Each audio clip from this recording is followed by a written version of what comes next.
mwebale kwekuumira ku mukutu gwa Uganda Lifestyle. Nze Asigabwa Morishid akutuusako byonna byonna by'otaategedde era nga weetaaga okubeera nga obitegeera.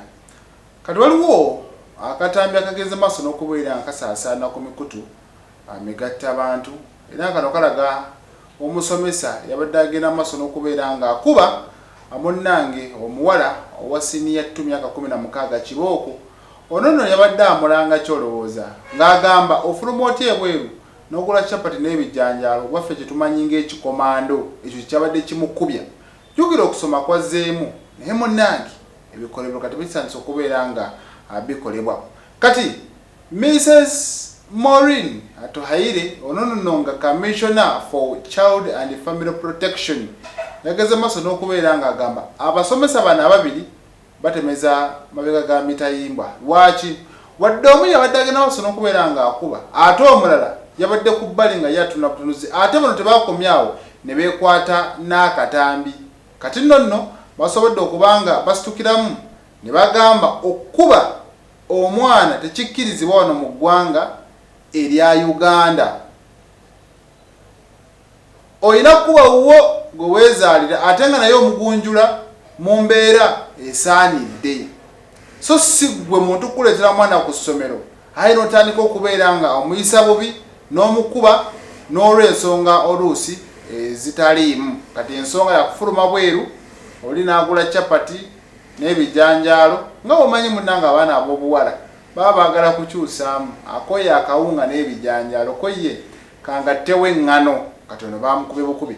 Kigambibwa okuba nti yabadde muyizi ku ssomero erya Standard College lino nga lisangibwa sayidizi eyo entuŋŋamo. Kati omusango singa bano ababiri gubeera gubasinze kitegeeza bayinza okusibwa emyaka egitakka wansi w'esatu ate ne fayini babeera balina okuwaayo ya bukadde 2 eza shiringi. Abasomesa bino mubitegeere era mwongere okubeera nga mwegendereza n'ebikola bye mukola.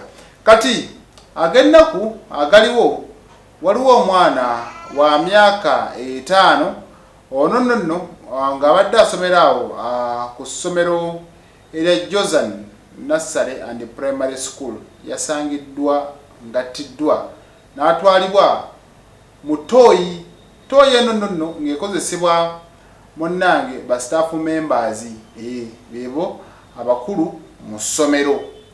Mu mbeera nga bwe yabadde poliisi yasobodde okubeera ng'ekwata mukyala wa director w'erino essomero amanyikiddwa nga Susan Vivian Okedi.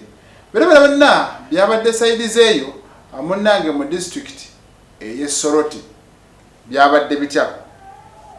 Kati omwana ono abadde asoma mu ssomero eryo erya Josan Nursery and Primary School era ng'ali mu boarding. Omwana gwe twogerako ow'emyaka 5 ye Joan Faith Apio era ng'ono matron yasobodde okubeera nga mugwako munnange yabadde nga amaze okubeera ngattibwa n'aggyibwamu n'omumiro. Matron amanyikiddwa nga Osura Adong.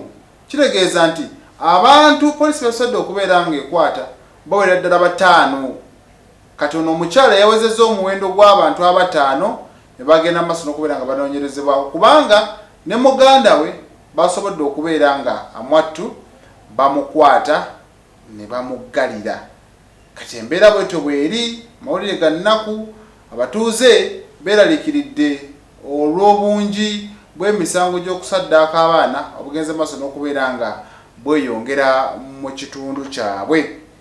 Kati ye amanyikiddwa nga RPC oba gwe twandiyise Region Police Commander wa sayidizi eyo Eastern Choga munnange naye yageze maaso n'okuba nga akakasa nti bano bagenda mu maaso n'okubeera nga babakwata ku lunaku olw'Emmande naku z'omwezi abadde 10 February ate nga n'okunoonyereza we kugendera ddala mu maaso. Kibi nnyo, kibi ddala. Omuntu asobola osaddaako omuntu olw'ebigendererwa bye oluusi bamugambye bw'okola bw'otyo ojja kufuna kino bw'okola bw'otyo ojja kufuna kino. N'abamu bayinza okulowooza nti osanga wensaddaako omwana ono nja kufuna abayizi bangi nnyo ku ssomero lyange, essomero lyange kandisaddaakire nga bw'otera owulira abamu balowooza nti okusitula ekizimbe ekiwanvu musingi olina okuziikayo omuntu n'ebirala ebifaananako bwebityo. Kale emirimu katugirekere poliisi ate tulabe ki kyerinaasobola okubeera nga etegeeza ensi olw'omwana oyo munnange Joan Faith Apio yagenze maaso n'okubeera nga asangibwa mu toyireti ng'attiddwa n'omumiro gwe ne bakuuliita nagwo. Nze Murishid Segawa.